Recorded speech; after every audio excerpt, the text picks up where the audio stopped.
Good morning everybody, welcome to Geo Pakistan. क्या हाल है आप लोगों का और कहाँ कहाँ पहुँचे इस द क्वेश्चन, और कहाँ कहाँ फंसे rather is the appropriate question. No actually ये बड़ा जो चल रहे हैं, जो चले हुए हैं वो तो कहीं ना कहीं पहुंच ही जाएंगे या पहुंच गए हैं, वो तो एक तरफ है मामला।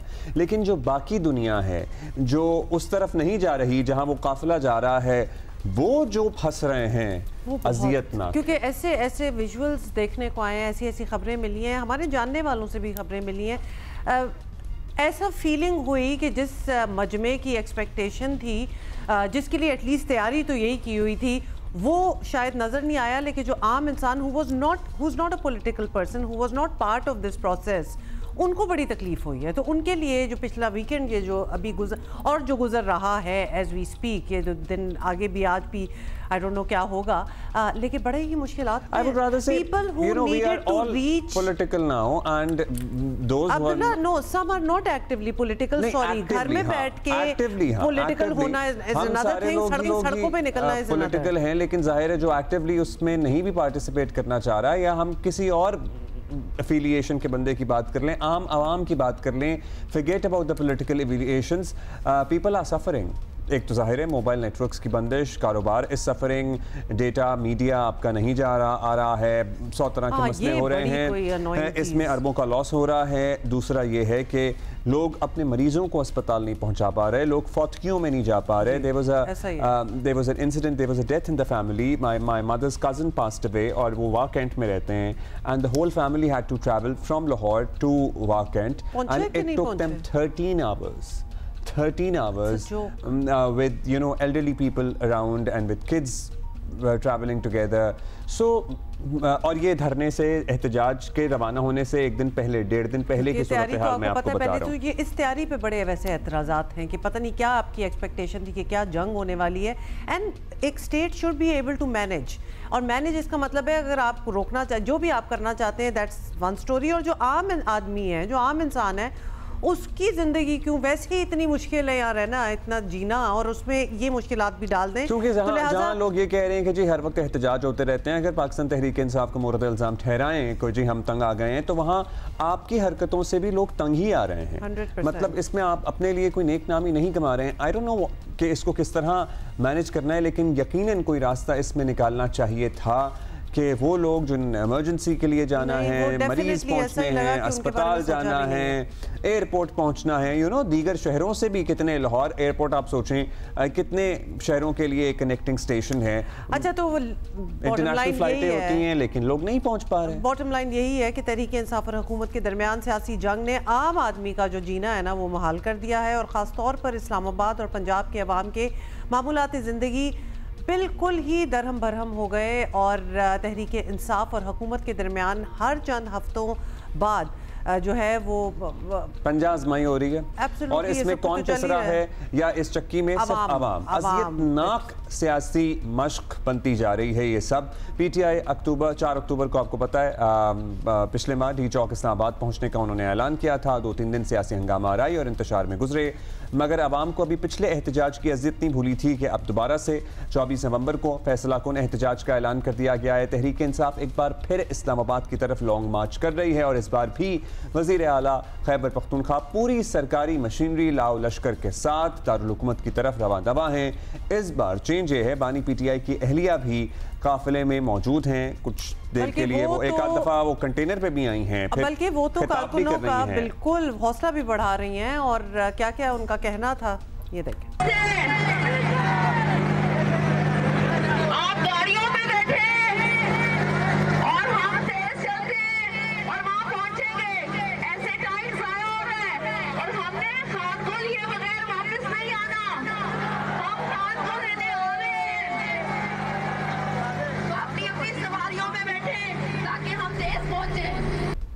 वैसे प्लीज़ अब ये कोई ना कहे कि ये सियासी खातून नहीं है, और इसमें कोई बुराई भी नहीं है भाई, ये सियासत में है। She is the wife of बानी पीटीआई, सियासी होना कोई गाली थोड़ी है, कोई बुराई नहीं है। मतलब लेकिन क्यों नेगेट करना कि जी तो सियासी खातून नहीं है, इनको वैसे ही बीच में ले आते हैं।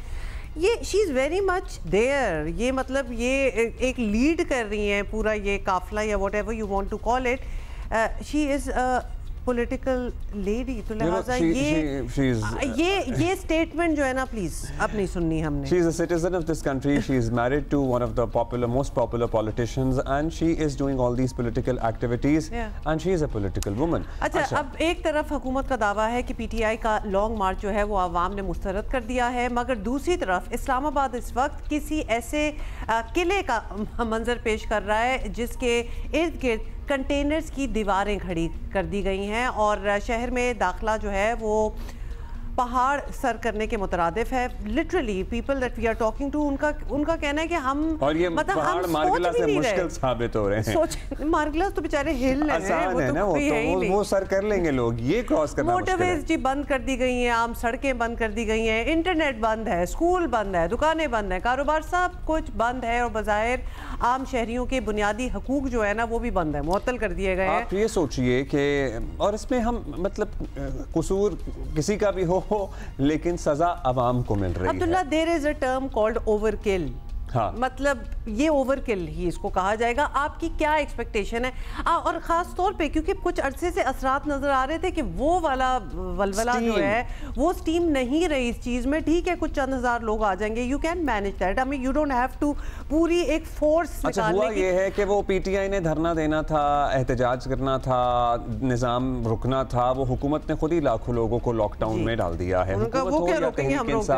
दोनों अपने अपने इक़दामात का दिफा कर रहे हैं। कुछ हुकूमती रहनुमा आवाम को पहुंचने वाली तकलीफ का एतराफ़ कर रहे हैं और बाज़ के नज़दीक सब कुछ मामूल के मुताबिक चल रहा है।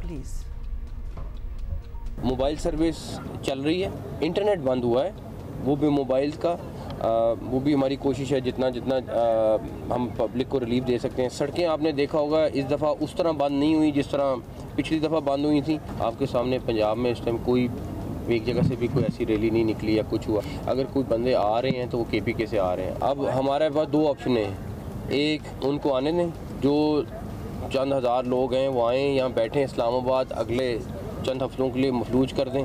एक ऑप्शन ये है कि नहीं, हमने इस्लामाबाद को प्रोटेक्ट करना है। इस तरह की चीज़ों से कोई, मेरा नहीं ख्याल उनको इसका 1% भी फ़ायदा होगा, लेकिन उन्हें ट्राई करनी तो कर। 9 मई के बाद इस ग्रोह से किसी खैर की तवक्को रखना, मैं समझता हूँ कि इतना बड़ा रिस्क है कि उसे नहीं लिया जा सकता। हुकूमत इन इक़दामात को, हिफाजती इक़दामात को उठाने पे मजबूर होती है ताकि किसी शरपसंद ग्रोह को, उसके अज़ाइम को नाकाम बनाया जा सके। इसके लिए मैं आवाम की जो तकलीफ़ है उसके लिए हुकूमत की तरफ से उनसे माज़रत भी करता हूँ। आवाम को जो तकलीफ़ बर्दाश्त करनी पड़ रही है उसके बजाय PTI इस तकलीफ़ को समझे, वो इस अज़ियतनाक माहौल को अपनी फतह करार दे रही है। सुनिए ज़रा।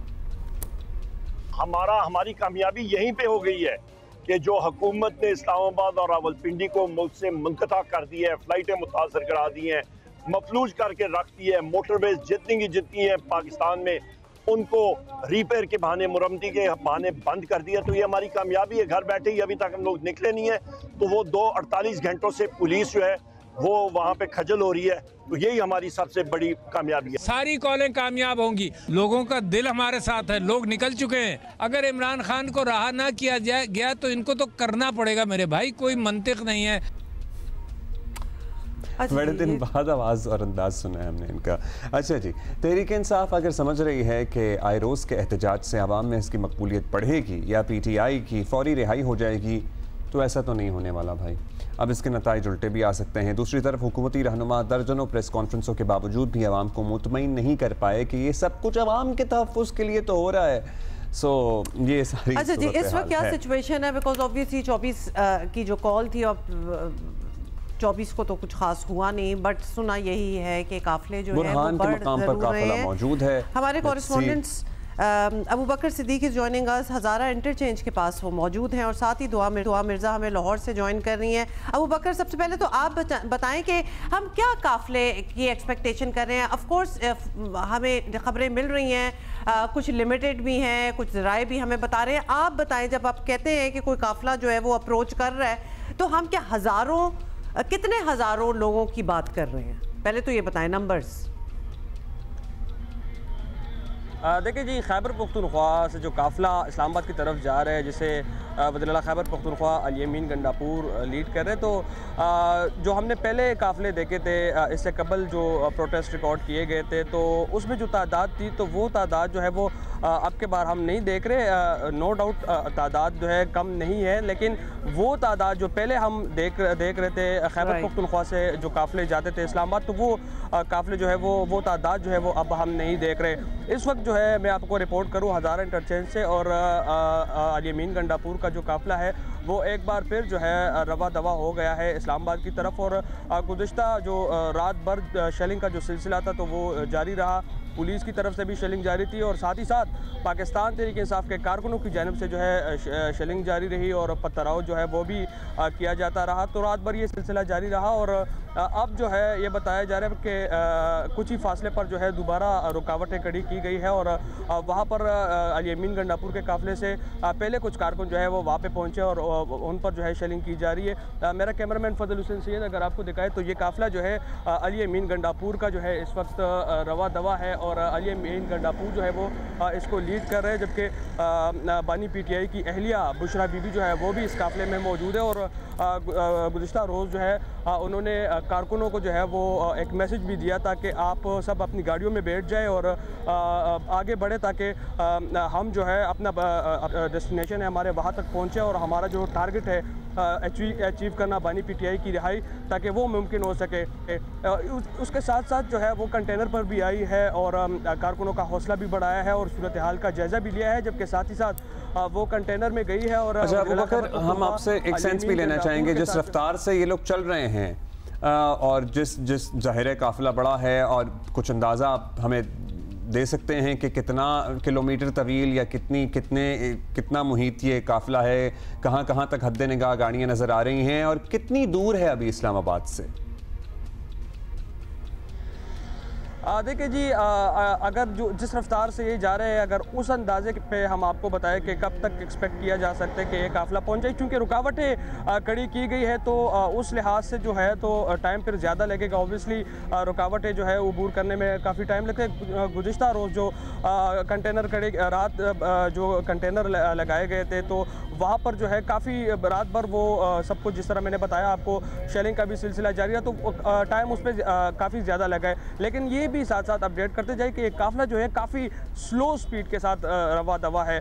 गुज़िश्ता रोज़ जब सवाबी रेस्ट एरिया से ये काफ़िला रवाना हुआ था, तो जो पहले जिस मकाम पर रुकावटें खड़ी की गई है, तो वहाँ तक तकरीबन 5 घंटों में जो है ये काफ़िला पहुँचा है। और नॉर्मली अगर हम रूटीन में बात करें तो जो फासला ये इन्होंने 4-5 घंटों में तय किया है, तो ये फासला जो है ये आसानी से 1 घंटे तक तय हो जाता है। तो ये काफ़िले की स्पीड जो है ये भी काफ़ी स्लो है, और इस बार जो है एक खुसूसी स्क्वाड जो है जो तश्कील दिया गया था अली अमीन गंडापुर की जानिब से इस प्रोटेस्ट के लिए, तो वो स्क्वाड जो है वो पैदल जो है वो मोटरवे पर सफ़र कर रहा है अली अमीन गंडापुर के कंटेनर के आगे जो है। अच्छा बकर, हम आपसे जानेंगे थोड़ी देर में, वापस आएंगे कि ये जो कंटेनर्स हैं इनको कैसे हटा रहे हैं, मतलब they have machinery to move the containers aside. Obviously कुछ वीडियोस वगैरह तो सामने आ रही हैं, लेकिन उसके हवाले से हम बात करेंगे।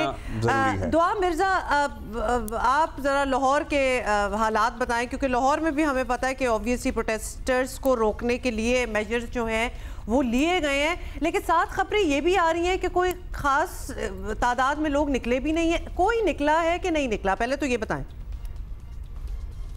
जी हुमा, जिस तरह एक्सपेक्ट किया जा रहा था, क्योंकि जब इस्लामाबाद में कंटेनर्स लगा गए थे, तो उसके बाद पीटीआई पार्टी के ज़राए के मुताबिक यही था कि अपने अपने शहरों में एहतजाज होगा, तो इस हवाले से एक्सपेक्ट ये किया जा रहा था कि सलमान अकरम राजा इसको लीड करेंगे, और पार्टी ज़राए ने बताया भी था। लेकिन कल इतनी ज़्यादा तादाद में लोग निकले नहीं, कुछ तादाद में निकले थे, जिसके बाद सेक्रेटरी जनरल को हाफिज़ ज़ीशान को गिरफ़्तार भी किया गया था। लेकिन अगर तैयारियों की बात की जाए तो लाहौर में कल कर्फ्यू सा लगा हुआ था, क्योंकि लाहौर के खारजी और दाखिली रास्तों को मुकम्मल तौर पर सील कर दिया गया था। हर जगह कंटेनर्स लगाए गए थे, पुलिस को डिप्लॉय किया गया था। आज़ादी फ्लाईओवर को सील करने के बाद कमर्शियल गाड़ियों को रोका गया और ड्राइवर से उनके परमिट्स भी लिए गए। तमाम बस अड्डों पर सख्ती से पाबंदी की। पुलिस ने 23 नवंबर को ही तमाम पैसेंजर से बस अड्डों को खाली करवा लिया था और DIG ऑपरेशन अपनी पूरी फौज के साथ पूरा लाहौर विजिट भी करते रहे। और अगर कल हमने उनसे बात भी की, फैसल कामरान से, उन्होंने कहा कि वो आपको ये लॉजिक समझा पाए कि चलिए लाहौर से प्रोटेस्टर्स को ना जाने दें, ये हो सकता है कोई हिकमत अमली हो, और वो जो प्रोटेस्टर्स खैबर पख्तूनख्वा से आ रहे हैं वो तो जा रहे हैं इस्लामाबाद, वो लाहौर तो नहीं आ रहे, तो लाहौर के दाखिली रास्ते क्यों बंद हैं? और कल से नहीं, लाहौर के दाखिली रास्ते इससे पहले से बंद हैं। जी 2 रोज हो चुके हैं लाहौर के दाखिली और खारजी रास्तों को मुकम्मल तौर पर सील किया गया है, और वो इसीलिए किया गया था कि लाहौर से जितने भी PTI के सपोर्टर्स हैं वो इस्लामाबाद की तरफ ना जाएं, जिसके बाद ये फैसला किया गया था कि लाहौर में एहतजाज होगा। लेकिन अलबत्ता कोई बड़ा एहतजाज देखने में नहीं आया, मगर लोगों को बहुत मुश्किल का सामना रहा। कल इतवार का रोज़ था और स्पेशली जिन्होंने आउट ऑफ सिटी से लाहौर आना था, कहीं ट्रेवल करना था ट्रेन के ज़रिए या एयरपोर्ट पहुँचना, बहुत सारे लोगों की फ्लाइट्स भी मिस हुई। और अच्छा, जो हमारे साथ ही रहिएगा, आप सुना है कि कुछ थोड़ा खोला गया है, रुकावटें हटाई गई हैं, उसकी भी अपडेट लेंगे हम। अबू बकर सिद्दीक आप पे वापस आ रहे हैं और जरा ये बताएं, क्योंकि हमें ये भी पता चला है कि काफिले में बुशरा बीबी भी हैं, जो कि ऑब्वियसली आपने बताया कि वो एड्रेस भी कर रही थी फॉलोअर्स को। क्या इमरान खान साहब की बहनें भी हैं? क्योंकि ऑब्वियसली इससे पहले उनकी तरफ से ही ये बहुत स्टेटमेंट्स आ रही थी कि 24 की जो 24 की जो डेट है वो बिल्कुल उस पर कायम है और वो डेट नहीं मूव होगी, बड़ी एक्टिव थी, अब कहाँ हैं वो? देखिए बानी PTI की बहनें जो है वो तो हमने नहीं देखे थ्रू आउट काफ़िला, जब से चूँकि ये एक्सपेक्ट किया जा रहा था कि अली अमीन का जो काफ़िला है तो उसमें बानी PTI की बहनें भी होगी, लेकिन वो जो है हमने उनको नहीं देखा। अलबत्ता बुशरा बीबी का जो है एहतजाज में शिरकत करना ये भी जो है तवक्को नहीं की जा रही थी, क्योंकि एहतजाज से एक दिन कबल जो है ये ख़बर सामने आई थी कि बुशरा बीबी ने जो है एहतजाज में शिरकत ना करने का फ़ैसला किया है, और साथ में इस बात की तस्दीक जो है उनकी तर्जुमान मशाल यूसुफजई ने भी की थी। लेकिन फिर सुबह अचानक खबर आई है कि बुशरा बीबी जो है उन्होंने फाइनली फैसला कर लिया है और वो CM हाउस से जो है वो निकल पड़ी है एहतजाजी मुजाहरे में शिरकत के लिए। तो ऐसा लग रहा है कि ये फ़ैसला बुशरा बीबी के जो मुजाहरे में शिरकत का जो फ़ैसला है ये अचानक हुआ है, पहले से कोई ये प्लानिंग नहीं थी, क्योंकि बुशरा बीबी को जो है इन्फेक्शन भी है कान का, तो उस हवाले से जो है ये तस्दीक कर चुकी है मशाल यूसुफजई कि वो बीमार है और वो जो है वो शिरकत नहीं करेगी। लेकिन अचानक से बुशरा बीबी का जो शिरकत करना है तो ऐसा लग रहा है कि ये फैसला जो है ये अचानक हुआ है। अच्छा अबू बकर, अब ये बताइएगा, हमें ज़रा सिचुएशन समझाइए। अभी ये काफिला रुका हुआ है, चल रहा है, और अगर चल रहा है तो अभी पंजाब की हुदूद में दाखिल होने से कितना दूर है? पहले कहा जाता था जी अटक पुल नहीं क्रॉस करने देंगे, टर्म बड़ी मशहूर हुई थी, सो अटक पुल कितने फासले पे है? देखिए अटक पुल तो गुज़िश्ता रोज़ ही कर लिया ना क्रॉस, पंजाब की हुदूद में ये काफिला कल से जी बिल्कुल कल से ये काफ़िला जो है पंजाब की हुदूद में है, और इस वक्त जो जिस तरह मैंने बताया आपको ये हज़ारा इंटरचेंज पे ये काफ़िला पहुंच चुका है, और इस वक्त जो है काफ़ी स्मूथली काफ़िला जो है वो रवा दवा है। मेरे पस मंज़र में ये काफ़िला आप देख सकते हैं कि काफ़ी स्मूथली जो है ये काफ़िला इस्लामाबाद की तरफ रवा दवा है। ये मेरा कैमरामैन फजल हुसैन अगर आपको दिखाए तो ये वज़ीर आला खैबर पख्तूनख्वा अली अमीन गंडापुर का कंटेनर है, लेकिन इस वक्त वो अपने कंटेनर में सवार नहीं है, बल्कि वो अपने जो सरकारी गाड़ी है उसमें सवार है, और साथ ही साथ बुशरा बीबी जो है वो भी इस कंटेनर के पीछे जो गाड़ी है तो उसमें सवार है। लेकिन इस वक्त हम देख रहे हैं कि ना तो वज़ीर आला खैबर पख्तूनख्वा जो है वो इस काफ़िले के साथ है, चूँकि इससे कबल जो है कल से ही वो काफ़िले को लीड करते हुए हमें नज़र आए हैं, लेकिन इस वक्त जो है उनका कंटेनर तो है लेकिन वज़ीर आला खैबर पख्तूनख्वा जो है वो इस कंटेनर में दिखाई नहीं दे रहे, जबकि बुशरा बीबी भी इस कंटेनर के पीछे ही उनकी भी गाड़ी थी और वो भी इसी के साथ साथ जो है वो रवा दवा थी। ये भी तो होता है ना, आपको पता है कि लीडरान जैसे वो जो धरना चलता था 2014 में, उसमें बानी PTI खुद घर चले जाया करते थे सोने के लिए और फिर रेस्ट वगैरह, तो ये भी हो सकता है कि वज़ीर आला खुद कहीं रेस्ट हाउस में मकीम हों, रात गुजार के दोबारा से ज्वाइन कर लें काफ़िले को, या अभी गाड़ी में ही सोते हैं, उस कंटेनर में ही रहे हैं वो और वो वहीं मौजूद हैं। अब्दुल्ला ये शिकवा जो है ये कल कारकुन भी कर चुके हैं वज़ीर आला साहब को भी, और भरपूर अपना एहतजाज भी रिकॉर्ड कर चुके हैं। इस हवाले से वज़ीर आला साहब जो थे तो वो अपने गाड़ी में सवार थे और इस दौरान जो है कारकुन वो शेलिंग का सामना कर रहे थे। तो इस पर जो है कारकुन जो है वो काफ़ी सिखपाव हो गए और वो जो है वज़ीर आला के कंटेनर की तरफ आ गए और उन्होंने जो है पत्थराव किया है, लाठियाँ बरसाई है वज़ीर आला खैबर पख्तूनख्वा के कंटेनर पे और उनको और ये नारेबाजी की है कि आप हमें कहते हैं कि आप आगे जाए, हम शेलिंग का सामना कर रहे हैं लेकिन खुद जो है तो आप फ्रंट पे नहीं आ रहे। तो बेसिकली अबू बकर आपके कहने का मतलब है कि इस सारे एहतजाज में जो ये सारे ही जा रहे हैं रिकॉर्ड करने इस्लामाबाद, उसमें आपस में भी एहतजाज हुए हैं। आप यही कह रहे हैं कि आपस में भी उनकी तलखियाँ जो हैं वो चल रही हैं।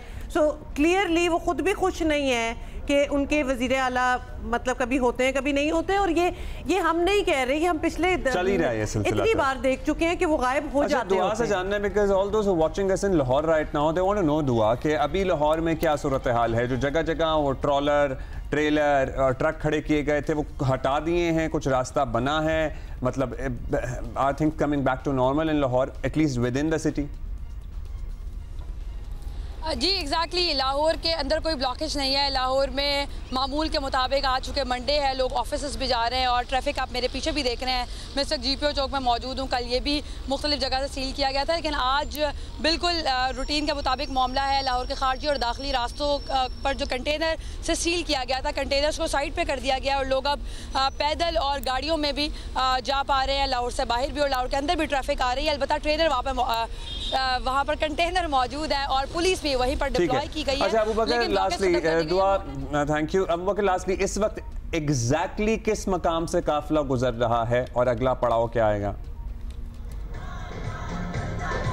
अब्दुल्ला इस वक्त जो है जो खैबर पख्तूनख्वा का काफिला है वो हज़ारा इंटरचेंज क्रॉस कर चुका है और इस वक्त वो रवा दवा है इस्लामाबाद के लिए। लेकिन हमारे जो साथी है जर्नलिस्ट है तो वो कुछ ही फासले पर वो जो है पत्थरगढ़ के मकाम पर है, उनसे भी हमारी बात हुई है। उनका ये बताना है कि पत्थरगढ़ के मकाम पर जो है तो कंटेनर लगा दिए गए हैं और जो कारकुन वज़ीर आला के काफिले से पहले वहाँ पर पहुँच चुके हैं तो उन पर जो है वो शेलिंग भी की जा रही है पुलिस की जानिब से, जबकि कारकुनों की जानिब से भी जवाबी तौर पर शेलिंग भी की जा रही है और पथराव भी किया जा रहा है। कारकुनों की तरफ से भी शेलिंग की जा रही है, so they have also the equipment for. अच्छा अबू बकर आपसे फिर बात करेंगे, आपकी आवाज भी इतनी नहीं आ रही क्योंकि म्यूजिक भी था और thank you Abu, thank you reservations about the music also but anyway. So Hazara interchange से गुजर चुका है अब वज़ीर आला खैबर पख्तूनख्वा का काफिला और ये रवाना है। मतलब कि over the period of the night shelling भी हुई, मतलब ये चीज़ें भी होती हैं, आपस में भी थोड़ा सा उन लोगों का झगड़ा चला। So a lot happening but not a lot of people, at least that steam is not visible. अभी हम ब्रेक ले रहे हैं, करीब जैसे पहुंचेगा तब जरा ज़्यादा क्लियर होगी पिक्चर। इसलिए हम अभी इस वक्त कुछ नहीं कहेंगे, ब्रेक।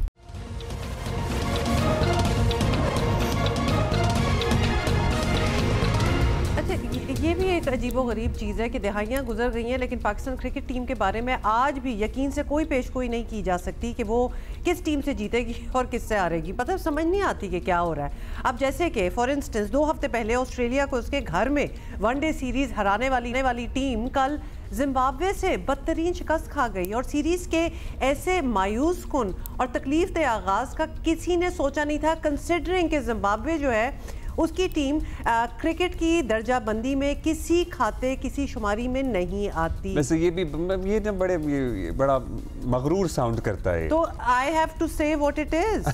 मतलब ऑस्ट्रेलिया से डर लग रहा था, वहाँ उनको हरा दिया, बड़ा ही मज़ा आया।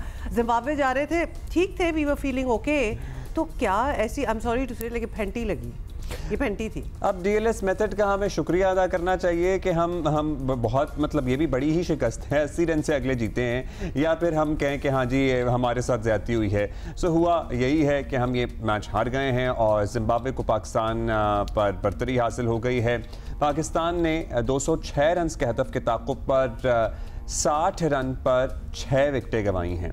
सो 200 तो नहीं हो पाता। 200 तो आजकल T20 मैचेस में बनते हैं। मतलब ये बात है ना कि वो जब खेल रहे थे ना तो एकदम से भूल रहे थे हम कि ये ODI का दबाव होता है ना बोर्ड पे, वो भी नहीं था, लेकिन जाहिर है एक नई कंडीशंस थी, नई पिच थी, सो क्या था क्या दुनिया का मजबूत तरीन बॉलिंग अटैक भी था, याद है ना आपको हमने क्या किया। तो हम सही था, मतलब इतना बड़ा टारगेट तो हमने नहीं बनाने दिया उन्हें, लेकिन हमसे कुछ ना बना, ये भी है। राशिद लतीफ़ भाई हमारे साथ मौजूद हैं। राशिद भाई शुक्रिया। राशिद भाई, जाहिर एक नई कंडीशन है, नई पिच है, कभी ट्रिकी भी हो जाती है। जिम्बाब्वे भी मुझे लगता है कि बड़ी अनप्रेडिक्टेबल टीम है। कल क्या हुआ आपके मुताबिक? मेरे ख्याल में पिच का चेंज होना और इतनी ट्रैवलिंग और उसके बाद कंडीशन थोड़ी डिफरेंट होती है। पेस इतनी ज़्यादा वहाँ पे नहीं होती जैसे ऑस्ट्रेलिया की बाउंसी और पेसी पिचेस पे खेल के आपको कुछ मैचेस खेलने चाहिए। मैं जब ऑस्ट्रेलिया गए थे उस वक्त भी हमने यही कहा था कि कुछ मैचेस ऐसे होने चाहिए, खेलने चाहिए, लेकिन टाइम इतना शॉर्ट है अब तो इंटरनेशनल टूर्स का कि आप खेलते ही नहीं है। कल हमने टॉस जीता और बहुत अच्छा टॉस जीता था। वहाँ पे अर्ली मॉर्निंग शुरू होता है, 9:30-10 बजे मैच शुरू हो जाता है जिसमें मॉइस्चर होता है। उसमें भी हमने तकरीबन 40 रन कंसीड किए, जिसमें मैं ये समझता हूँ कि हारिस रऊफ को न्यू बॉल करनी चाहिए थी। हमने आमिर जमाल से नई बॉल कराई जो कि पहला ओडीआई खेल रहे थे, तो शाहीन नहीं है, नसीम नहीं है, तो ऑटोमेटिकली जो विकेट टेकिंग बॉलर ऊपर आ जाता है। 40 रन 35 बॉल पे कराए, वो भी रन आउट हुए। उनके जो ओपनर है गुम्बई हो जाए या मोरामानी हो जाए जो कि विकेट कीपर है, वो भी हो जाता है। बीच में हमने अच्छा कवर कर लिया था, अच्छी टर्निंग पिच थी। मेरा सलमान अली आगा ने 3 विकेट जरूर ली, लेकिन इस पिच पे 42 रन कंसीड किए। इसके अलावा ऊपर से अगर हसनैन की बॉलिंग देखते हैं और आमिर जमाल की, दोनों ने मिलके 85 रन दिए 14.2 ओवर में, जो कि इस पिच के लिहाज से बहुत ज्यादा रन हैं। फिर 8वीं 125 पे जब 7 आउट हो गए तो 8वीं विकेट में 62 रन किए। नगारवा ने सिकंदर रजा के साथ मिलके जो किए, बहुत ज्यादा रन है मेरे ख्याल से उस पिच के लिहाज से। और जिम्बाब्वे की बैटिंग लाइनअप जब आपने आउट कर ली उसके लिहाज से बहुत ज्यादा रन हमने रन दे दिए थे, तो ये वजूहत बनी। और फिर एक दफा हम लोग, आपको बखूबी अंदाजा होगा, एक दफा हम अंडर प्रेशर आ जाए तो फिर आ ही जाते हैं। फिर ये डीएलएस का शुक्रिया अदा करना चाहेंगे कि 80 रन से हम लोग हारे। अगर ये पूरा मैच होता तो 120 रन से हार जाते। तो ये तो पाकिस्तान की क्रिकेट के लिए थोड़ा सा लोएस्ट लेवल नजर आ रहा है। हम एक जीतते हैं 2 हार जाते हैं, एक स्टेप आगे जाते हैं 2 स्टेप पीछे चले जा रहे हैं। तो इसमें बहुत ज्यादा बात करने की जरूरत नहीं, क्योंकि आप लोग भी सालों से इस पे तबसरा कर रहे होंगे, बातें कर रहे होंगे।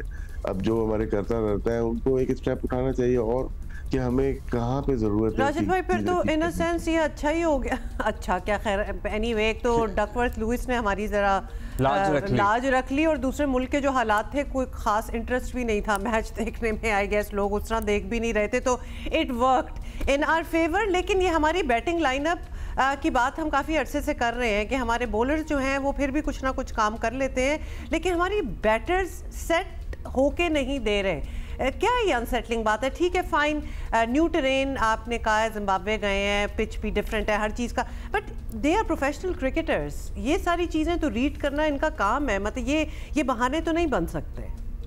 देखिए, बहुत सारे प्लेयर्स होते हैं जो कि अडैप्ट बहुत मुश्किल से कर पाते हैं कंडीशंस को। कुछ प्लेयर्स होते हैं जो कि फौरन ही उसको अच्छी तरीके से खेलना जानते हैं और खेल लेते हैं। टीम के बहुत ज़्यादा नए प्लेयर्स डाल देना ये भी मुनासिब नहीं है। हमें नहीं पता कि कौन सा प्लेयर किस फॉर्मेट में कैसे परफॉर्म करेगा। ठीक है, हमारे पाकिस्तान की टीम बननी चाहिए तो आपके बेस्ट पॉसिबल 16 प्लेयर्स सेलेक्ट करने चाहिए और बेस्ट पॉसिबल कंडीशन के लिहाज से 11 प्लेयर्स खिलाने चाहिए। अब सारी चीज़ें सिलेक्शन कमेटी के हाथ में, चले मान लेते हैं आप डिसीजन करें, हम जीते भी, लेकिन अभी जो 4 लगातार हम हारे हैं ऑस्ट्रेलिया से लेके अब तक, उसमें भी हमें सोचना चाहिए कि यार कहीं ना कहीं तो हमारी गलती है। क्या हमने इसको खेल और सियासत समझ रखा है क्रिकेट को? क्या हमने इसको इंडस्ट्री नहीं बनाया, हमने बिजनेस नहीं बनाया इसको?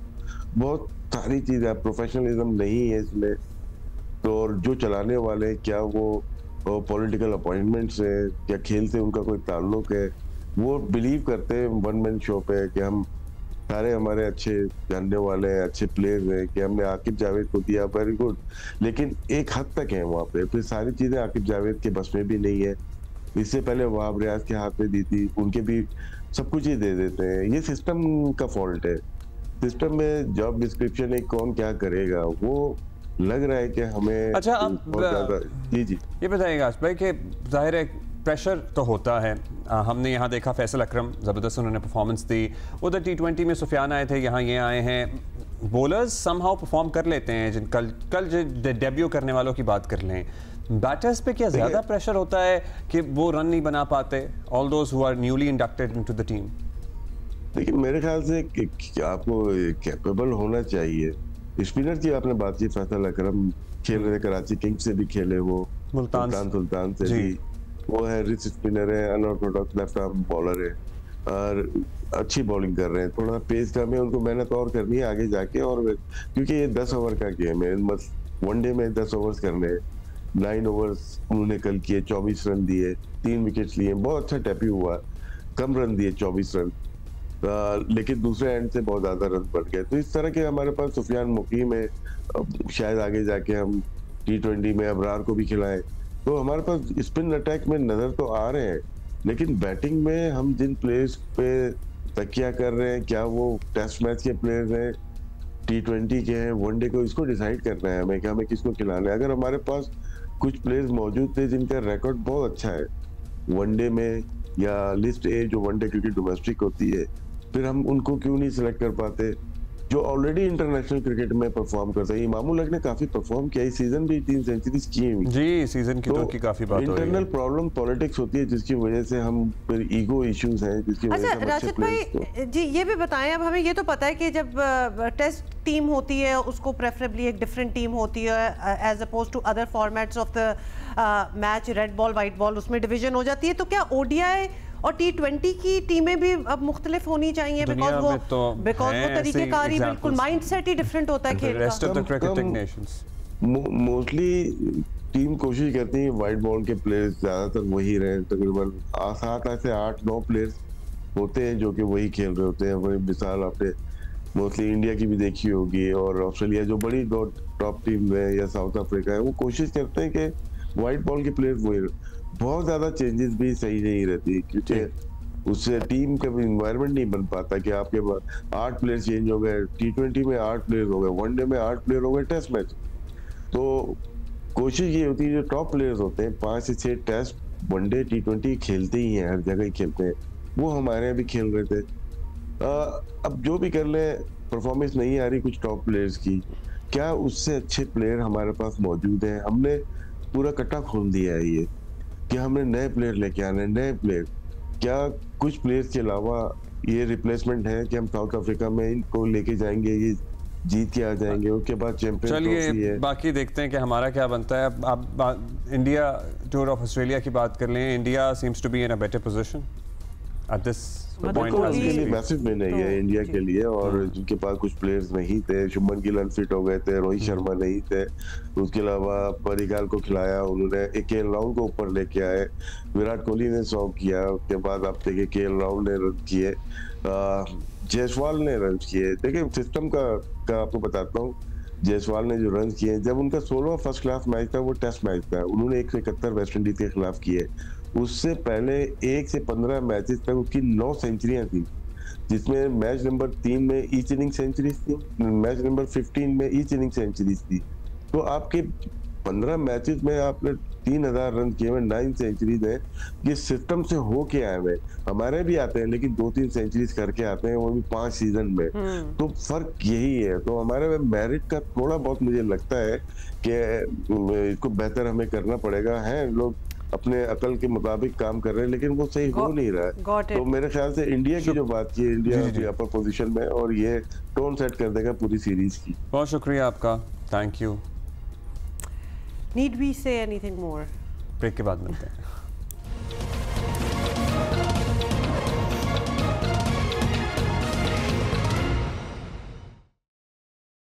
अच्छा जी, तकरीबन 1.5 साल के दौरानिये के बाद बिलाखिर हथनी मधुबाला को कल सफारी पार्क मुंतकिल किया जा रहा है। सोचें कब से हम उसकी अपडेट ले रहे हैं उसकी सेहत के हवाले से, और ये भी क्वेश्चन कर रहे थे कि क्यों अभी तक वो वहाँ जू में है, इसको अब तक पहुँच जाना चाहिए था जहाँ जाना है। शवाला Aslam has the report for us. बिलाखिर जो इंतज़ार की घड़ियां हैं वो अब ख़त्म होने को हैं, क्योंकि कल 26 नवंबर को हथनी मधुबाला को कराची ज़ू से सफारी पार्क मुंतकिल किया जा रहा है और इस पूरे प्रोसेस में तकरीबन 1.5 साल का जो वक्त है वो भी लगा। और हमने ये देखा था कि तकरीबन 1.5 साल पहले जो हथनी नूरजहां यहाँ पर हथनी मधुबाला के साथ थी कराची ज़ू में, उसके इंतकाल के बाद से हथनी मधुबाला काफ़ी ज़्यादा तन्हा भी हो गई थी और आलमी तंजीम फोरपॉज ने ये भी कहा था कि ये जो जगह है वो हथनी मधुबाला के लिए सूटेबल नहीं है, क्योंकि यहाँ पर काफ़ी शोर भी है और ये काफ़ी तंग जगह भी है। लिहाजा ये डिसाइड किया गया था कि हथनी मधुबाला को कराची ज़ू से सफारी पार्क मुंतकिल किया जाएगा। लेकिन हम ये देख रहे थे कि काफ़ी डेडलाइंस थी जो KMC की जानिब से भी दी जा रही थी और उसके बाद अब कल फाइनली हथनी मधुबाला को यहाँ कराची चिड़ियाघर से सफारी पार्क मुंतकिल करेंगे। जो तमाम तर तैयारियाँ हैं वो मुकम्मल हो चुकी हैं। सफारी पार्क में भी जो आलमी तंजीम फोरपॉज है वो भी काफ़ी दिनों से कराची में मौजूद है और यहाँ पर तमाम तर जो इंतजामात हैं उनको भी मुकम्मल कर रही हैं। कंटेनर में जब वो जाएगी तो उसको बेहोशी की हालत में लेके जाएंगे और उसके साथ ही ये भी बताया जा रहा है कि 11 बजे के तकरीबन वक्त में उसको यहाँ से सफारी पार्क मुंतकिल करेंगे। तो तकरीबन एक ग्रैंड ऑपरेशन, एक बड़ा ऑपरेशन है और हम ये देख रहे हैं कि काफ़ी वक्त के बाद जो हथनी मधुबाला है वो फाइनली जो सफारी पार्क में उसकी साथियाँ हैं उनके साथ रीयूनाइट होने जा रही है। जी चलिए जी, that is indeed good news. So एक कंटेनर आपको पता है ना, इसके लिए भी कब से तैयार किया जा रहा था, कल वो रवाना होगा, दूसरी तरफ एक कंटेनर वहाँ से आ रहा है। वाह वाह वाह, क्या आपने बात जोड़ी है वैसे।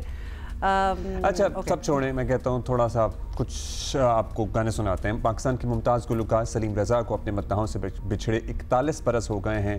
गाए हुए गीत इनके आज भी लोगों के कानों में रस खोल रहे हैं। और इसके कितने वर्जन्स आपको पता है ना कि अब आ चुके हैं और कितने सिंगर्स ने कवर किया। अच्छा ब्रेक लें।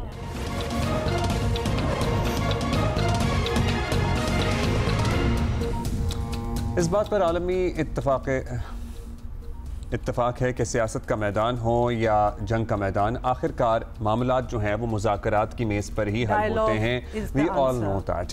और पिछले चंद दिनों में तहरीक इंसाफ और हुकूमत के दरमियान बैकडोर मुज़ाकरात का बताया भी जा रहा था, मगर उसका कोई नतीजा नहीं निकला है। तहरीक इंसाफ के मुतालबात जहाँ हुकूमत के लिए नाकाबिल कबूल थे, वहीं हुकूमत भी बातचीत में कोई बहुत सीरियस तो शायद नहीं थे। दोनों अतराफ कुछ लोग कुछ दो के तहत मामलात को आगे बढ़ाने में संजीदा नहीं हैं। अगर कहीं से भी आमादगी का इज़हार किया जाता तो शायद तवक्को करते कि आवाम जिस अजियत से इस वक्त दो चार हैं, इस एहतजाज और इस बंदिश और इस लॉकडाउन की सूरत हाल के बायस शायद ना होता। अच्छा, फिर आखिर में हुकूमत ने PTI के रवैये को बुनियाद बनाते हुए मुज़ाकरात से साफ इनकार कर दिया और आपको बताइए तो उन्होंने कहा था कि जी धौंस धमकी के तहत तो हमसे कोई कुछ नहीं मनवा सकता।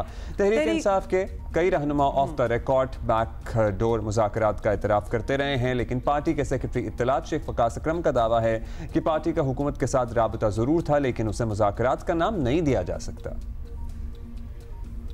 बात यह है कि हुकूमत तो हमारी एंगेजमेंट रही है। ये चीजें शेप अप तब होती है जब आपका डायलॉग हो जाता है। यहाँ लोग ना राब्ते और मुज़ाकरात के फर्क को नहीं समझ रहे हैं। सो एंगेजमेंट में चाहे कोई भी चीज टेबल के ऊपर हो, कोई चीज भी सामने आ जाए तो उसका मतलब मुज़ाकरात नहीं होते, उसका मतलब ये नहीं होता कि चीजें शेप अप होने जा रही हैं। अच्छा, साथ ही आपको बताएं कि वज़ीर दाखिला मोहसिन नकवी ने कल जियो न्यूज़ से गुफ्तगू में कहा कि तहरीक इंसाफ ने अभी तक मुज़ाकरात की पेशकश का जवाब नहीं दिया। हुकूमत समझती है कि PTI को अपने बानी की रिहाई समेत अगर कुछ मिलना है तो मुज़ाकरात ही से मिल सकता है, एहतजाज से तो बिल्कुल नहीं।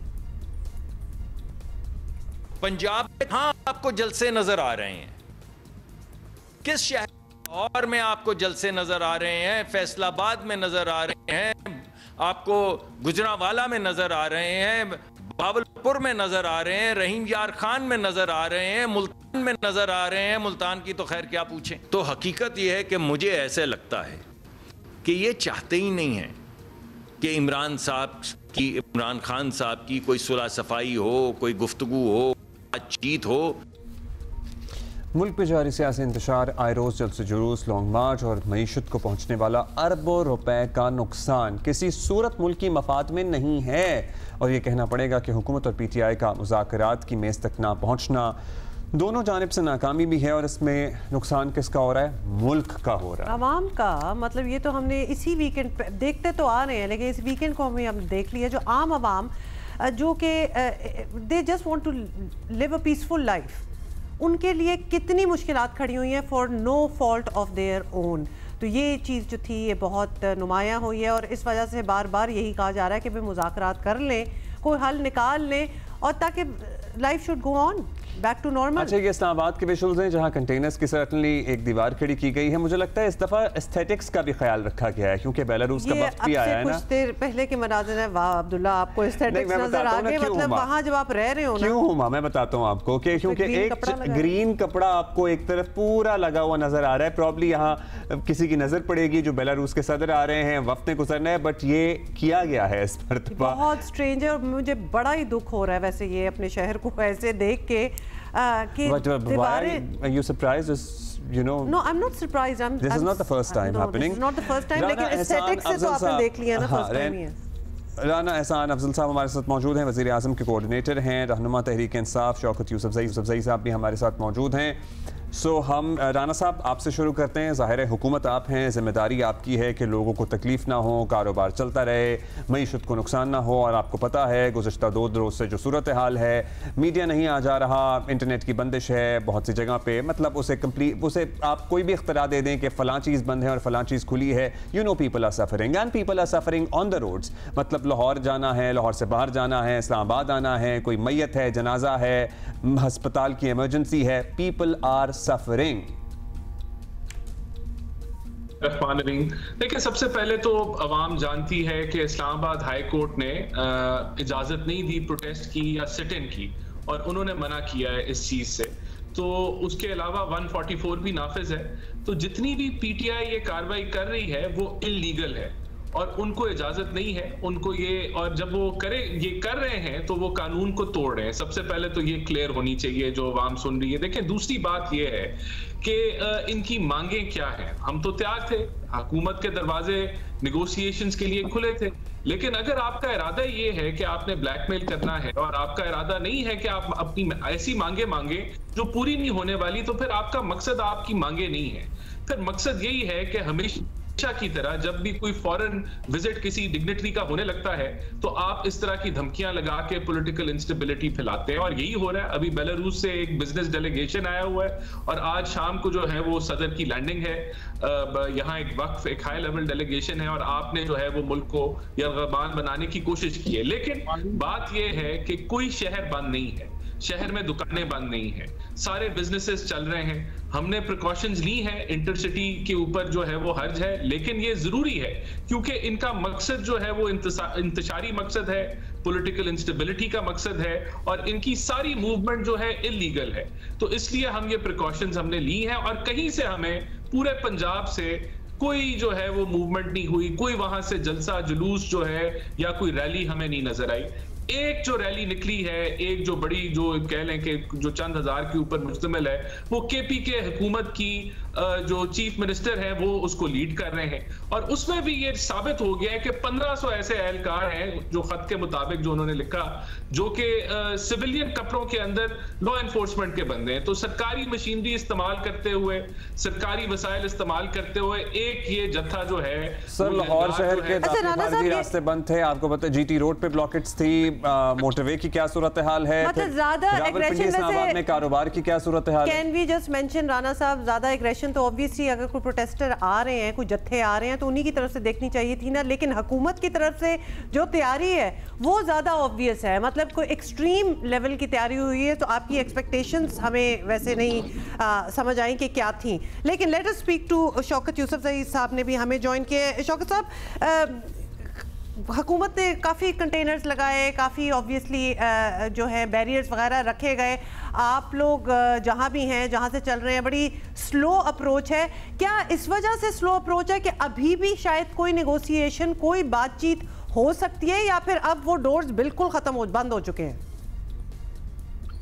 बिस्मिल्लाहिर्रहमानिर्रहीम, बहुत शुक्रिया। देखिए, सियासत के अंदर तो खैर डायलॉग कभी ख़त्म नहीं होने चाहिए, मैं इस चीज़ पे बिलीव नहीं करता। लेकिन ये कि इस हुकूमत ने इनका एक ही विजन है कि क्रश करो, और जितने भी हुकूमती वसाइल हैं, अब कल रात से जिस तरीके से शेलिंग हो रही है, अभी मैं आपको, अगर आप कहें तो अभी आपको दिखा दूं कितना धुआं उठ रहा है, कितनी शेलिंग हो रही है। ये कहते हैं कि लोग कारोबार बंद नहीं है, सब कुछ ठीक है, ये अपने कमरे में बैठ के गर्म चाय पी रहा है, तो जाहिर है इसको तो नहीं पता है ना कि बाहर क्या हो रहा है। ये तो सारे माशाल्लाह, ये तो सारे बर्गर्स लोग हैं ना, और बीमार भी हो जाते हैं तो पाकिस्तान में इलाज नहीं कराते हैं, बाहर जाते हैं। ये देखें असल स्ट्रगल है। हम आम पॉलिटिकल वर्कर हैं, हमने ना कोई पत्थर उठाया है, ना हमने कोई वो किया है। ये कहते हैं ये इंतशारी है। क्या मैं आपको अभी, अगर आप मुझे इजाजत दें, मैं आपको दिखाऊं तो पुलिस कोई 2000 पुलिस एक ही पुल के ऊपर खड़ी की है, और नीचे से हम गुजर रहे हैं तो ऊपर से वो शेलिंग और फायरिंग, शेलिंग और फायरिंग, और ये कल रात से सिलसिला शुरू है। फिर ये कहते हैं कि लोग नहीं आ रहे हैं, तो मैं आपको दिखाऊं कि कितने लोग खड़े हैं। ये वो लोग हैं जो आपकी गोलियों का मुकाबला कर रहे हैं, इनको किसी ने कुछ दिया नहीं है। सिर्फ इनका एक होप है कि पाकिस्तान इन चोरों लुटेरों से आजाद हो जाए और पाकिस्तान जो है गुलामी से निजात हासिल करे।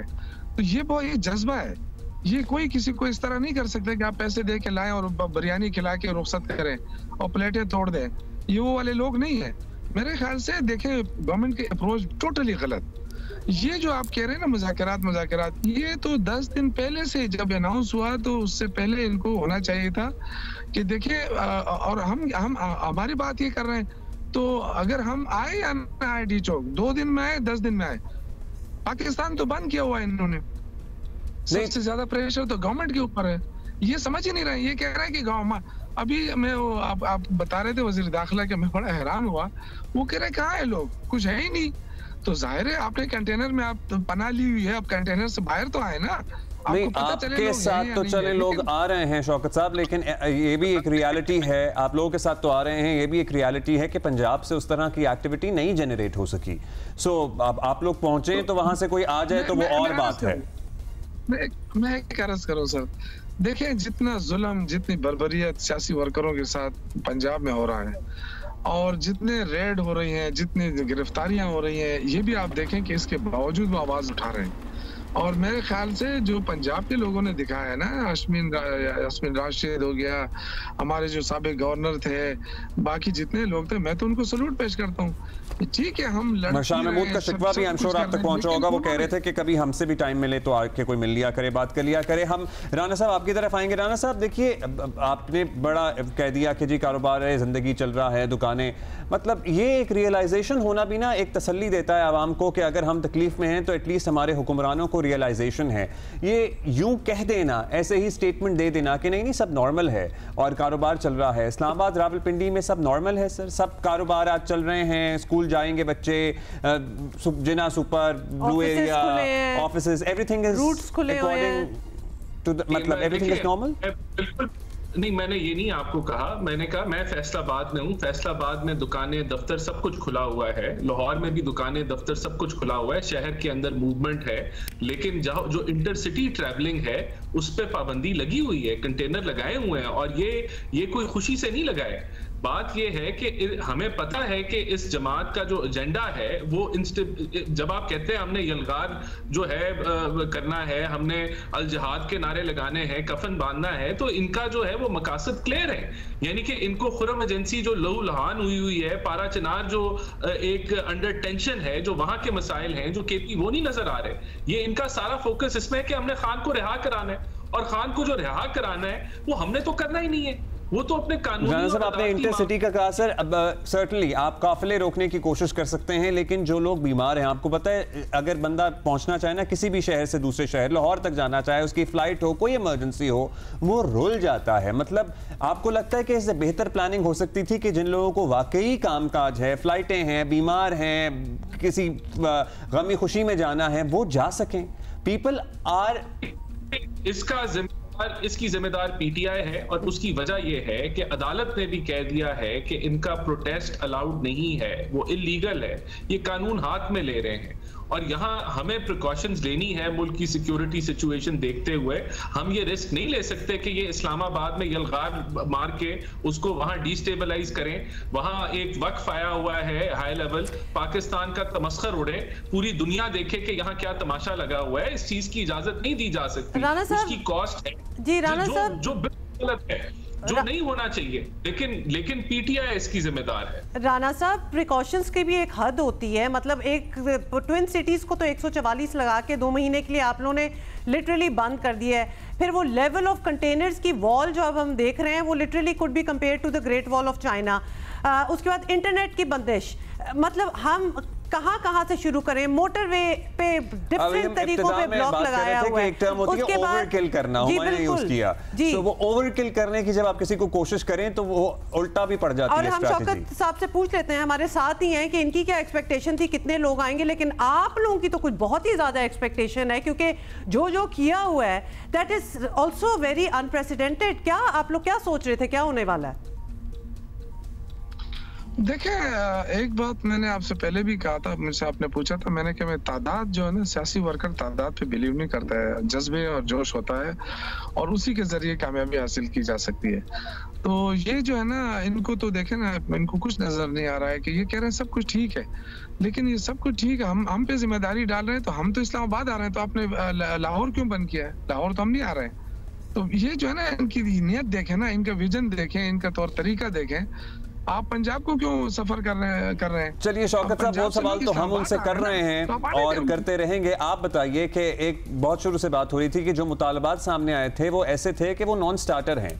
मतलब कोई कैसे बानी पीटीआई को रिहा करते, और जो 26वीं आईनी तरमीम कोई कैसे ऐसे बैठे बैठे घर में रोल बैक करते। सो बातचीत का आगाज होता है तो सर्टनली कुछ ऐसी बातों से होता है, जैसे कि ऐसे लोग जो बेगुनाह अंदर हैं, जो जिन पे कोई सिवियर केसेस नहीं हैं, उनकी रिहाई से बात शुरू हो सकती है। सो आपको भी लगता है कि आपकी तरफ से भी लचक दिखानी चाहिए? पहला पॉइंट ऑफ एजेंडा तो नहीं हो सकता कि जी बानी पीटीआई रिहा कर दें, हम आके बैठेंगे बानी पीटीआई रिहा कर दें। इस तरह मुज़ाकरात कैसे आगे बढ़ेंगे? देखिए, जब मुज़ाकरात होते हैं ना, तो उसमें बहुत सारी चीजें लचक खुद ब खुद आ जाती है। लेकिन इस बात पे कि ये प्रेशर डाल के और लोगों को मार के फिर कहें कि जी आप मुज़ाकरात क्यों नहीं करते, तो ऐसे मुज़ाकरात नहीं होते हैं, किसी दुनिया में नहीं होते हैं। क्योंकि मैंने कहा ना कि सियासी लोग तो नहीं, अब मोहसिन नकवी कहाँ से सियासी आया है? उसको तो एक ही तरीका सिखाया है कि आप डंडा लें और डंडे से मारे लोगों को। तो जाहिर है उसको और उससे पूछने वाला कोई भी नहीं है। इस वक्त पीपल्स पार्टी नून लीग जो है वो मुअत्तल रह गई है, कुछ उनके पास कोई इख्तियार ही नहीं है।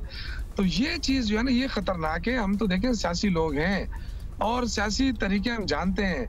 हम ये नहीं कहते हैं कि आप उठा के इमरान खान को इस तरह कर दें कि मुकदमे, लेकिन जो जाली मुकदमात हैं, जो आप भी समझते हैं कि जाली हैं, वो खत्म किए जाए, उनके केसेस ट्रायल किए जाए, जल्दी किए जाए, वो भी हो सकता है। लेकिन आप देखें कि बुशरा बीबी के ऊपर इन्होंने 6 और मुकदमा दर्ज कर दिए, जबकि वो पेशावर में बैठी है। तो इससे आप क्या नतीजा अखज़ करें कि हम इनको फिर सरेंडर कर जाएं? कैसे सरेंडर करें? क्या इस मुल्क के अंदर ये कोई बनाना रिपब्लिकन है इन्होंने जो बनाया हुआ है? कोई आइन, कोई कानून, कुछ भी नहीं है। बस जी पुलिस के कहते हैं इतने मुकदमे इसके खिलाफ दर्ज करो, इस मुल्तान में, गुजरात में, पता नहीं कहाँ। ये जो तरीका इन्होंने अपनाया है ना, ये बहुत ही गलत है। ये सियासी अप्रोच नहीं है, ये सियासी कल्चर को खत्म करने की साजिश है पाकिस्तान में, और यही तबाही का सबब है। और याद रखिए ये बात कि ये मुल्क जो है ना, जितना नुकसान पहुंचेगा इसके जिम्मेदार नून लीग होगी, पीपल्स पार्टी होगी। अभी तो आप कह रहे थे कि वो गैर मौसर हैं, पीपल्स पार्टी और नून लीग। अभी आपने कहा कि गैर मौसर हैं, अभी आपने कहा कि पीपल्स पार्टी और नून लीग गैर मौसर हैं, तो फिर नुकसान के जिम्मेदार वो क्यों होंगे? फिर आप जिनको मोरद इल्जाम, आप मोहसिन नकवी साहब को जाहिर है जिनका नुमाइंदा समझते हैं, आप उन्हीं को सारा मोरद इल्जाम ठहरा रहे हैं ना, तो फिर हुकूमत नहीं। देखिए मेरी बात सुने, मोरद इल्जाम इसलिए ठहरा रहा हूँ कि 26वीं आईनी तरमीम जो है वो इन्हीं दोनों ने मिलकर तो कराई है ना कराते, क्यों कराई है ना, क्यों इतने प्रेशर में आए? जब आप प्रेशर में आ रहे हैं तो हुकूमत क्यों ले रहे हैं? देखिए यही तो मसला है सारा ना। आपने कहा था कि जी इमरान खान हुकूमत नहीं चला सकते, मईशत खराब हो गई है, महंगाई बहुत हो गई है, हम आके मईशत को ठीक कर देंगे, हम आके महंगाई को कम कर देंगे। दोनों चीजें मुझे अच्छा, हमने राना साहब के पास जाना है, लेकिन ये खिताब कौन करेगा जब आप पहुंच जाएंगे मंजिल पे? ये खिताब अली अमीन साहब करेंगे या बुशरा बीबी साहिबा करेंगी? नहीं देखिए, ये कोई बात नहीं है, दोनों कर सकते हैं। अच्छा, दोनों कर सकते हैं, और भी ठीक है। तो फिर आप लोग ये नहीं कहेंगे कि वो नॉन पॉलिटिकल हैं? और अलीमा बीबी जिन्होंने अनाउंस किया था एक्चुअली ये एहतजाज किया, वो भी आप लोगों के हमरा हैं या she is not with you? नहीं, हमारे साथ वो नहीं है। हमारे साथ जो है ना बुशरा बीबी है, और बाकी जो है ना, चूंकि हम तो दूसरे रास्ते पे है ना, अली अमीन साहब दूसरे रास्ते पे है, और यहाँ पे हम इकट्ठे हो रहे हैं सारे। अभी जो है ना वो पुलिस की शेलिंग। अच्छा, पुलिस की शेलिंग। राना साहब, मैं सिर्फ आपकी वजह से इधर आया हूँ, ये जहाँ पे थोड़ा सा ये सिग्नल ठीक हो रहे थे। चलें, थैंक यू फॉर दैट। आप हमारे साथ ही रहिए अभी शौकत साहब, इसके लिए शुक्रिया कि राना आपने साहब, हमारे ये लिए सारी जो अपना इतनी change किया। मशीनरी, स्टेट मशीनरी भी यूज, और मतलब दोनों साइडों से आप तो खैर उनको भी कह रहे हैं कि वो स्टेट मशीनरी यूज कर रहे हैं और साथ लेके आ रहे हैं केपी से, लेकिन यहाँ भी बहुत कुछ इस्तेमाल हो रहा है, यहाँ लोगों का भी खर्च हो रहा है। एज वी स्पीक हमें मैसेजेस आ रहे हैं, एंड थैंक गॉड कि व्हाट्सएप थोड़ा सा चल रहा है, कि इस्लामाबाद का इस वक्त क्या हाल है। वाकई अगर मुज़ाकरात हो जाएं, इस पॉइंट पे भी अगर थोड़ी सी बातचीत हो जाए तो लोगों की ज़िंदगी जो है आम इंसान की, it can go back to normal a little. आपको लगता नहीं है you owe it to the people जिन्होंने आपको इक़्तिदार में लाए हैं, उन्हीं का सुन लें और ज़रा आसानी ले आए, कोई बातचीत कर लें? राना साहब, हम समझते हैं कि जितनी जल्दी जो है वो हमने चीजें नॉर्मलाइज करनी है और रास्ते खोलने हैं, तो हुकूमत जो है एक पल भी फालतू नहीं लेगी, चीजें नॉर्मलाइजेशन की तरफ जा रही हैं, क्योंकि जो लास्ट कॉल थी वो हमें पंजाब में तो कहीं कुछ नहीं नजर आया और एक फ्लॉप कॉल थी, तो वहां जो है वो चीजों को ईज आउट करने की जो मामलात हैं वो शुरू हो जाएंगे। अभी ये केपीके से जो इनका जो एक मैंने पहले भी जिस तरह कहा, जो रियासती मशीनरी इस्तेमाल करते हुए जो पूरी रियासती अफसर और लोगों को भी ये साथ लेके आए हुए हैं, ये भी तकरीबन जो है इंशाल्लाह इख्तिताम पजीर, हमें उम्मीद है कि आज हो जाना चाहिए, ये ज्यादा लंबा नहीं चलना चाहिए। और देखें, इंटरनेट की आपने बात की, तो इंटरनेट हमने कहीं आपके जो बड़े शहर हैं फैसलाबाद, लाहौर, वहां इंटरनेट की कोई बंदिश नहीं थी, जहां सिक्योरिटी कंसर्न्स थे वहां सिर्फ कराची में कुछ नहीं है, लेकिन कराची में मीडिया नहीं आ जा रहा। सेंटर है, कल से यहाँ भी कोई मीडिया डाउनलोड नहीं हो रहा, तो यहाँ भी काफी मुश्किलात रही हैं। वो जहां उसको भी ईज आउट करना, हम एक पल फालतू नहीं लेंगे, और जहां वो डेटा है, मोबाइल डेटा, वहां जरूर इंपैक्टेड है, लेकिन जो इंटरनेट के आपके फाइबर जो कनेक्टेड इंटरनेट है उसमें कोई हमने ऐसा नहीं होने दिया। मिसाल के तौर पे जितनी भी आपकी आईटी कंपनीज हैं उनके इंटरनेट में कोई बंदिश नहीं आई। तो हम समझते हैं कि ये इलीगल अगर एक्टिविटी पीटीआई ना करती तो इस तकलीफ से ना पूरी कौम को गुजरना पड़ता। एक हाई लेवल डेलीगेशन है उधर, उस दिन तमाशा लगाना, इस मुल्क का तमस्खर उड़ाना इनको नहीं चाहिए था। इनको हमने कहा कि हम बैठने के लिए तैयार हैं, हम बैठ जाते हैं, आप इसको मौखर कर दें, हम आपके साथ मिलकर बैठ के आपके इश्यूज रिजॉल्व कर लेते हैं, लेकिन ये नहीं माने। और इनकी तारीख बताती है, देखें 126 दिन जब इन्होंने धरना दिया तो उसके बाद वो धरना मुज़ाकरात से नहीं खत्म हुआ, इन्होंने रेडियो पाकिस्तान और पीटीवी पे हमला किया। ये पुरानी जी राना साहब, हमें ये जी बिल्कुल, we got it, actually we don't have time to revisit के पास्ट में क्या हुआ होगा, क्योंकि उसके बाद भी इतना कुछ होना स्टार्ट हो गया। जी शौकत साहब, briefly sir, we have 20 seconds hardly. मैं ये अर्ज करना चाहता हूँ कि अगर पंजाब से लोग नहीं निकल रहे तो फिर इतना खौफ क्यों है? पंजाब को तो खोल देना। चलिए, वो राना सर कह रहे हैं कि हम ईज आउट करना शुरू कर रहे हैं, लेट्स सी कब तक होता है वो ईज आउट। बहुत शुक्रिया शौकत यूसुफ ज़ई, बहुत शुक्रिया हसन अब्दुल्ला। सो ये सूरत हाल जी, ब्रेक के बाद मिलें।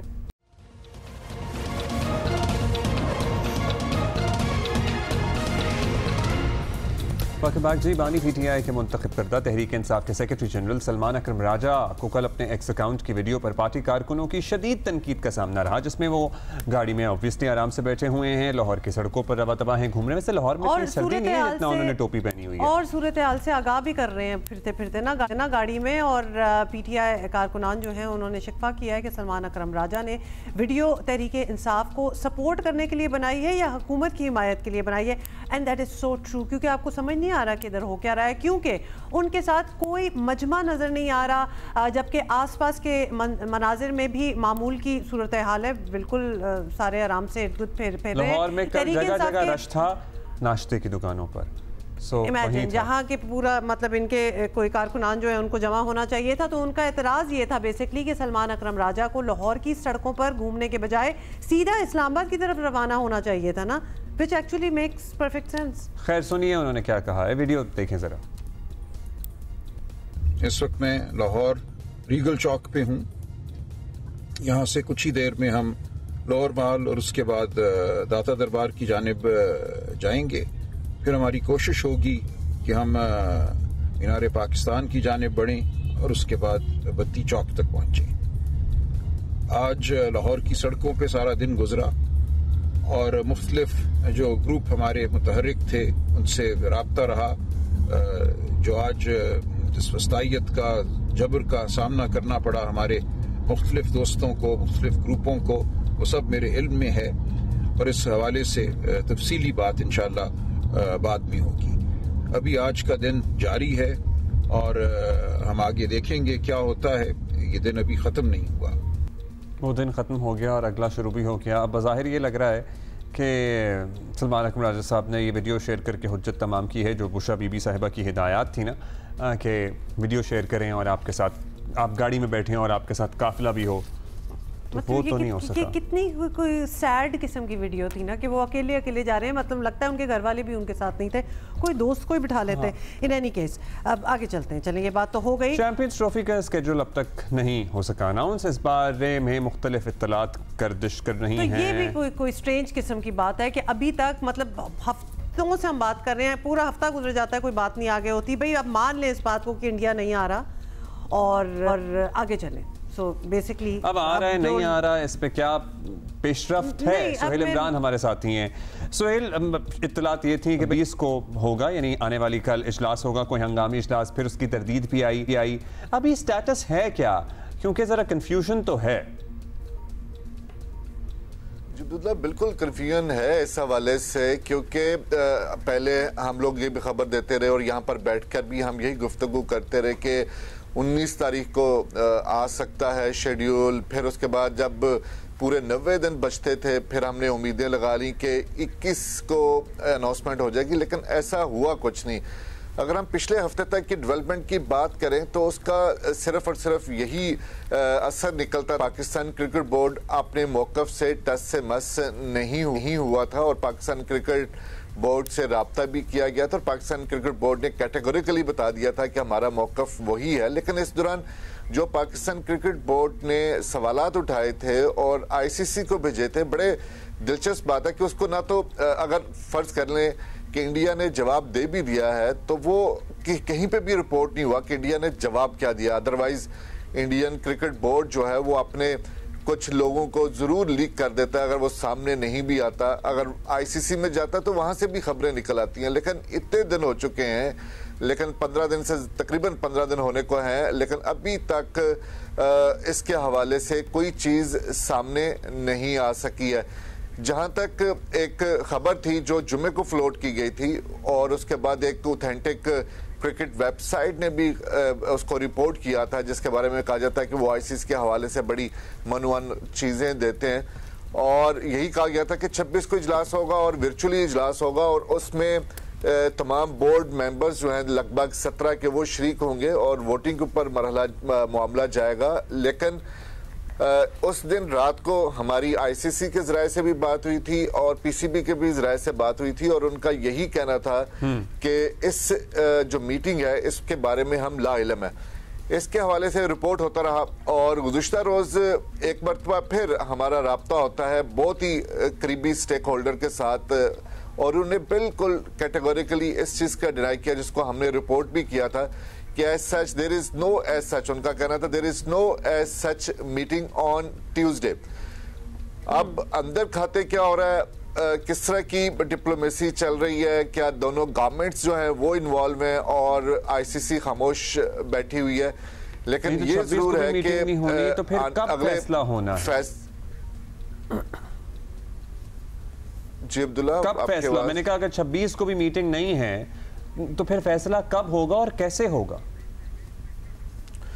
यही अब्दुल्ला बड़ी अलार्मिंग सिचुएशन है, क्योंकि हमेशा 3 महीने कम से कम 3 महीने पहले अनाउंसमेंट की जाती रही है। लेकिन अब जो खबरें ये आती रही कि जी जो कमर्शियल पार्टनर्स हैं वो अदालत में चले जाएंगे, वो अपना असर रसूख इस्तेमाल करेंगे या जो दूसरे ब्रॉडकास्टर्स हैं वो करेंगे।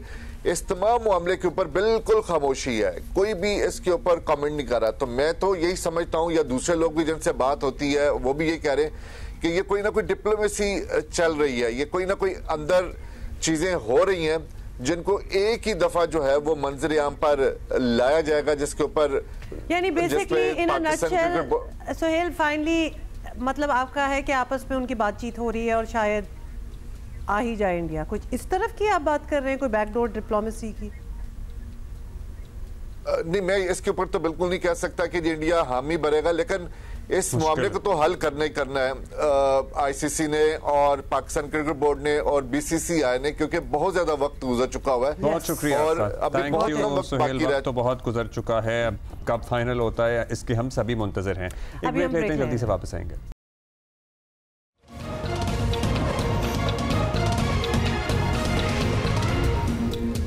अच्छा जी, वेलकम बैक। पता ही एक अजब कश्मकश की सी सूरत हाल है मुख्तलिफ शहरों में मुल्क के। अभी बहुत पंजाब में भी उस तरह सर्दी नहीं आई है जो इस मौसम तक या इन दिनों तक आ जाया करती है। क्या रोना रोए। हाँ, और होता क्या है कि यूपीएस पे चल चल के ना पंखों के रेगुलेटर सड़ जाते हैं, ठीक है। तो पंखे जो है ना वो हल्के नहीं होते, तो पंखा चला दो तो कभी गर्मी लग रही होती तो पंखा चला देते हैं, वो हल्का नहीं हो रहा होता। हमारी ओनली कंसर्न जो होती है ना जिंदगी में बस यही होती कि जी हमारा रेगुलेटर सही काम नहीं कर रहा, रेगुलेटर ऑफ है। तो जब मेरा ये कहना है अलबत्ता कि जब नवंबर दिसंबर टाइप के मंथ्स है ना जो लेटर इन द ईयर जो होते हैं, जब महीना स्टार्ट हो गया तो सर्दी को ऑटोमेटिकली स्टार्ट हो जाना चाहिए, बिकॉज़ हम एसोसिएट करते हैं ना इनके साथ। हो गई है या नहीं हो गई, ये सरदार सरफराज साहब हमें बताएंगे। सोचें, पूछना पड़ रहा है। हाँ जी सरदार साहब, क्या सूरत हाल है तूलो अर्ज में? विंटर्स अपने टाइमलाइन के मुताबिक आ रही है, आ गई है, या फिर थोड़ा डिले है?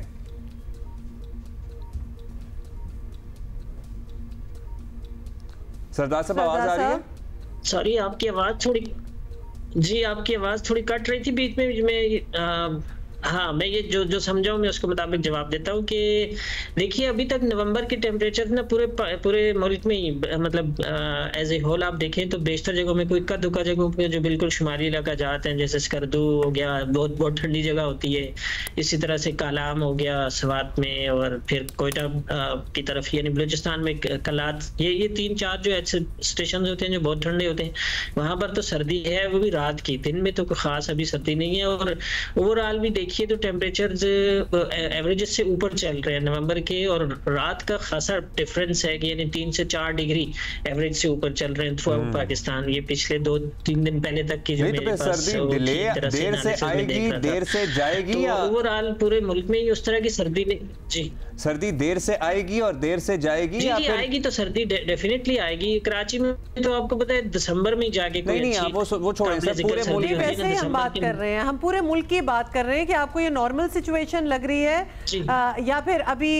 टेम्परेचर्स वगैरह जो हैं वो और गिरेंगे?